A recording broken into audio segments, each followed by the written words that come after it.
اس کا چہرہ معصومیت سے لبریز تھا. اپنی عمر کے حساب سے اس کی زبان بھی قدرے صاف تھی.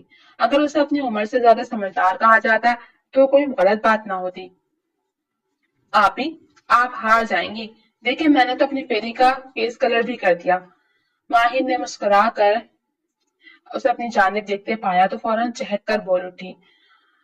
آپ نے وہ محاورہ سنا ہے, slow and steady wins the race. اس لیے میں بھی سلو کام کر رہی ہوں تاکہ میں جیت جاؤں. انایا نے کلر اٹھا کر اپنی بک کھولتے کہا. لیکن ابھی تو آپ نے شروع بھی نہیں کیا, پھر آپ کیسے جیت سکتی ہیں؟ اس نے ناسمجھی سے ہاتھ روک کر اسے دیکھا. یہی تو میجک ہے, آپ دیکھو میں جیت جاؤں گی. انایا نے تیزی سے رنگ بھرتے سنڈریلا کے چہرے کو رنگ دیا تھا. آپ چیٹنگ کر رہی ہیں, ماہین منہ پھلا کر بول دی. تیزی سے رنگ بھرنا شروع ہوئی. انایا کے لبوں پر اس حرکت پر مسکراہٹ بکھری تھی. رات بھر کی تھکاوٹ کے بعد وہ گھر میں داخل ہوا تھا. بھوک کا احساس جاگا تو وہ سیدھا کچن میں چلا آیا. ہاتھ میں تھامی اپنی کاواساکی کی چابی اس نے اب بھی تھامی ہوئی تھی, جس میں چابی کے ساتھ HA لفظ پر مبنی کی چین جھول رہی تھی. ریحانہ اماں. فریج میں جھک کر جھانکتے اس نے بلند آواز میں پکارا. پرکشف شفاف رنگت سے پر چہرے پر مایوسی چھائی تھی. جی بابا. اس کی آواز پر سفید شلوار سوٹ میں سر پر دوپٹہ جمائے ایک عمر رسیدہ خاتون کسی بوتل کے جن کی طرح موجود ہوئی تھی. بہت بھوک لگی اماں, جلدی سے کچھ بنا دے, میں جب تک فریش ہو کر آتا ہوں. وہ فریج بند کرتے ہوئے عجلت نے بولتا کچن سے باہر نکلا تھا.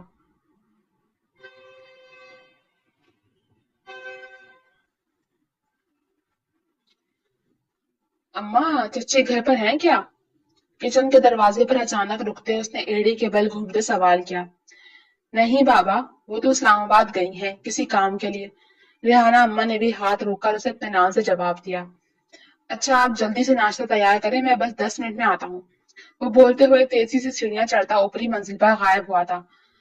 نہیں یار فہام, آج مشکل ہے. کل چاچو نے حیدرآباد سائٹ دیکھنے بھیج دیا تھا, ابھی گھر آیا ہوں. اب میرا سوائے سونے کے اور کسی چیز کا موڈ نہیں ہے.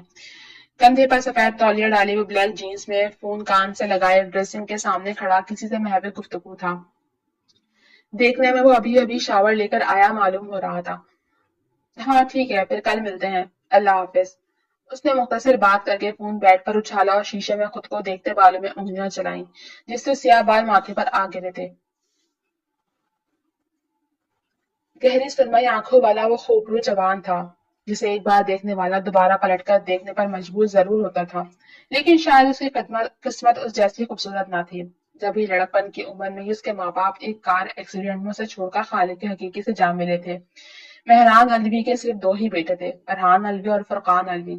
فرحان الوی اپنے ماں باپ کی فرمانبردار اولاد تھے, انہوں نے کبھی اپنے ماں باپ کی کسی بات سے انحراف نہیں کیا, اور فرقان الوی ان کے برعکس تھے, اپنی پسند کے خلاف وہ ایک کام بھی نہیں کرتے تھے. فرحان الوی کے لیے مہران صاحب نے اپنی پسند سے لڑکی ڈھونڈی تھی, نہایت سوبر اور سلجھی ہوئی. 1 سال بعد ان کے گھر ننھا سا حسام اپنی کلکاریاں بھرنے آ گیا تھا. الوی خاندان کا پہلا پوتا ہونے کی صورت اس کے حصے ڈھیر محبتیں آئی تھیں. فرقان الوی کی جان بستی تھی اپنے اس بھتیجے میں. وہ تھا ایسا کہ ہر کسی کو اپنے جانب موہ لیتا تھا. زندگی کی گاڑی بہت خوشگواری سے آگے بڑھ رہی تھی کہ الوی مینشن میں ایک بھوچال سا آیا. فرقان الوی اپنی یونیورسٹی فیلو کے عشق میں ایسے گرفتار ہوئے کہ مہران الوی کی لاکھ مخالفت کے باوجود عفیفہ کو بیاہ کر الوی مینشن لے آئے تھے. عفیفہ رویل مڈل کلاس سے تعلق رکھنے والی تیز مزاج خاتون تھی. لمحوں میں اس نے آتے ہی الوی مینشن کا ماحول بدل کر رکھ دیا تھا. مہران صاحب فرقان الوی سے دل برداشتہ ہوتے کنارہ کشی کر گئے تھے, جبکہ فرحان الوی نے کافی حد تک گھر کا ماحول سنبھالنے کی کوشش کی تھی. لیکن آئے دن عفیفہ کی کسی نہ کسی بات پر مسائل کھڑے کرنے کی عادت نے مہران الوی کو دل کا مریض بنا دیا تھا, اور انہی چپکلشوں میں وہ خالق حقیقی سے جا ملے تھے.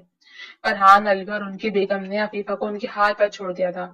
وہ دونوں فرقان کی شادی شدہ زندگی کو پرسکون رکھنے کے لیے ہر ممکن کوشش کرتے تھے. ایک دن اپنے قریبی رشتے دار کے گھر دعوت سے لوٹتے راستے میں ایک حادثے کا شکار ہوتے وہ دونوں بھی اس جہاں پانے سے کوچ کر گئے تھے. حسام ان دنوں اپنے 9th کے امتحان میں مصروف الوی مینشن میں ہی تھا, اور اس دن سے قسمت کی خوبصورتی مانو اس سے روٹ گئی تھی. فرقان الوی اپنے بھائی کی نشانی کو دل سے لگا کر رکھتے تھے, اور یہی بات عفیفہ کو ایک آنکھ نہ بھاتی تھی, اس لیے وہ اسے فرقان کی نظروں میں گرانے کو ایک لمحہ بھی ضائع نہیں جانے دیتی تھی. اب بھی فرقان الوی نے اسے حیدرآباد اسی لیے بھیجا تھا کہ انہیں بزنس ڈیلنگ کے لیے شہر سے باہر جانا تھا اور وہ نہیں چاہتے تھے کہ ان کے پیچھے عفیفہ حسام الوی کے لیے کوئی مشکل کھڑی کریں، کیونکہ ان کے مزاج کا اندازہ تو انہیں اپنی شادی کے 6 ماہ بعد ہی ہو گیا تھا، اور مہران صاحب کی موت کے بعد تو وہ اپنے اس فیصلے پر خود کو کوستے ہی چلے آئے تھے۔ اماں، ہو گیا ناشتہ تیار؟ وہ سیاہ جینس پر سیاہی ٹی شرٹ پہنے نیچے کچن میں داخل ہوا تھا۔ جی بابا تیار ہے، آپ ٹیبل پر چلیں، میں لے کر آتی ہوں۔ ریحانہ خاتون اس کے مضبوط سراپے کو ایک نگاہ دیکھتے نظروں ہی نظروں میں نظر اتارتے گویا ہوئی۔ چاچو واپس آئے اماں؟ اس کے لیے صرف یہ 2 ہستیاں ہی تو معزز تھیں جو اسے پورے دل سے بے لوث چاہتی تھیں، ایک اس کی ریحانہ اماں جو سالوں سے اس گھر کو کسی موتی کی طرح پروئے رکھنے کے جتن کرتی رہتی تھی، اور دوسرے فرقان الوی۔ جی بابا رات ہی آئے تھے، ریحانہ بیگم نے اس کے سامنے اس کا پسندیدہ پائن ایپل جوس رکھتے جواب دیا۔ ٹھیک ہے، میں ناشتے کے بعد سو جاؤں گا، اماں جب چاچو آئے مجھے تبھی جگائیے گا۔ نوالا منہ میں رکھتے اس نے نظر اٹھا کر سامنے کھڑی ریحانہ بیگم کو دیکھا۔ ٹھیک ہے احسان بابا، آپ کو کچھ اور چاہیے ہو تو آواز دے لیجیے گا، میں کچن میں ماہین بیبی کے لیے سینڈوچ تیار کر لوں ذرا، ابھی عنایا بیٹی اسے لے کر آتی ہوگی۔ وہ شفقت سے مسکرا کر کہتی کچن میں چلتی۔ حسام نے جوس کا گلاس لبوں سے لگاتے ان کی پشت دیکھی تھی۔ ناشتے سے فارغ ہوتے ہوئے نیپکن سے لب کے کنارے تھپکاتا نیپکن ٹیبل پر رکھتا کھڑا ہوا اور سیڑھیوں کی جانب بڑھا کہ سامنے ساتھی عنایا سے ٹکراتے بچا۔ ماہین عنایا کو اس طرح تیزی سے ہاتھ پکڑ کر کھینچتی بھاگی آ رہی تھی کہ اگر حسام اپنے قدموں کو بریک نہ لگاتا تو ممکن تھا کہ وہ عنایا سمیت زمین بوس ہوتا۔ سوری، وہ ماہین خجالت کے مارے عنایا کے منہ میں الفاظ پھنس سے گئے تھے۔ کوئی بات نہیں، لیکن احتیاط کیا کریں، بچی کے ساتھ ساتھ کہیں خود کو نقصان نہ پہنچا بیٹھے آپ۔ چہرے پر سنجیدگی سجاتے حسام نے آہستگی سے باور کروایا۔ بھیا آپ آ گئے؟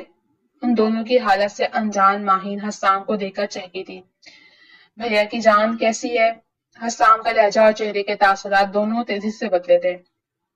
میں بہت پیاری، لیکن آپ گندے ہو، پتہ ہے آپ کو کتنا یاد کیا میں نے، بابا جانی بھی نہیں تھے گھر پہ۔ منہ بسوڑتے ماہین نے شکوہ کیا۔ اچھا تو مس کر رہی تھی میری گڑیا، میں نے بھی بہت یاد کیا اپنی گڑیا کو، لیکن کیا کریں، کام بھی تو ضروری ہے نا، بابا کو بھی اسی لیے جانا پڑتا ہے۔ حسام نے اسے گود میں اٹھائے اس کی معصومیت پر مسکراتے سمجھایا۔ اس وقت وہ دونوں ایسے مگن نظر آ رہے تھے کہ عنایا کو بالکل نظر انداز کر دیا تھا۔ آپ ہی بھی یہی کہتی ہیں، اس لیے میں آپ سے ناراض نہیں ہوتی۔ بالآخر وہ اپنی آپ ہی کو کیسے بھول جاتی، فوراً اسے اپنی گفتگو میں گھسیٹ لائی تھی۔ حسام نے ذرا نظر عنایا کی جانب اٹھائی، وہ کنفیوز سی کھڑی اپنی منہ میں انگلیاں مڑوڑ رہی تھی۔ اچھی بات ہے، گندے بچے ناراض ہوتے ہیں، اور آپ تو بہت پیاری سی گڑیا ہے نا بھیا کی۔ چلے اب آپ لنچ کریں، بھیا آپ سونے جائیں گے، بہت تھک گئے نا۔ وہ ماہین سے ایسے بات کر رہا تھا جیسے اپنے بجائے کسی اور کی بات کر رہا ہو۔ اوکے بھیا، آپ ریسٹ کرو، ماہین آپ سے شام میں باتیں کریں گی۔ ماہین بھی اسی ٹون میں بولی تھی۔ Good girl. وہ اسے گال پر بوسہ دیتے نیچے اتارتے سیدھا ہوا اور ایک نظر عنایا پہ ڈالتے وہ اوپر اپنے کمرے میں چلا گیا۔ چلو ماہی، اب جلدی سے لنچ کرتے ہیں، پھر ہم بھی سو جائیں گے۔ عنایا ماہین کو کہتی آگے بڑھی اور ماہین اس بات میں سر ہلاتے اچھے بچوں کی طرح ڈائننگ ٹیبل کی طرف بڑھ گئی۔ لنچ کے بعد وہ ماہین کو سلا کر اسی کے ساتھ بیڈ پر دراز دی۔ گھڑی پر 1:30 کا ہنسا چمک رہا تھا۔ ایک نظر ماہین کو دیکھ کر اطمینان کرتی وہ نماز کے لیے اٹھی۔ واش روم سے وضو کرتی وہ جائے نماز بچھایا اللہ کے حضور جھکی تھی۔ نماز ختم کرتے اس نے دعا کے لیے ہاتھ اٹھائے تو کئی آنسو باہر توڑ کر اس کی آنکھوں سے چھلک پڑے تھے۔ دعا سے فارغ ہو کر وہ دوپٹہ اتارتی ماہین کے برابر ہی آ کر لیٹ گئی تھی۔ کمرے کا لاک وہ اس وقت ضرور لگا لیا کرتی تھی، خاص طور پر جب عفیفہ بیگم گھر پہ نہ ہو۔ شام ڈھلتی اسے فکر ستانے لگی تھی۔ فون کر کے اس نے اطلاع تو دے دی تھی، لیکن وہ جانتی تھی کہ اس کے بابا اس کی سوچ میں ہی ہلکان ہو رہے ہوں گے۔ وہ لاؤنج میں ماہین کو لے کر بیٹھی تھی۔ فل سائز اسکرین پر کارٹون چل رہے تھے۔ حسام ابھی تک شاید سو رہا تھا، تبھی اس وقت گھر پر کوئی نظر نہیں آ رہا تھا۔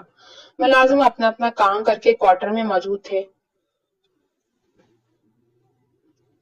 سوائے ریحانہ اماں کے جو کھانے کی تیاری کے آخری مراحل میں مصروف تھی۔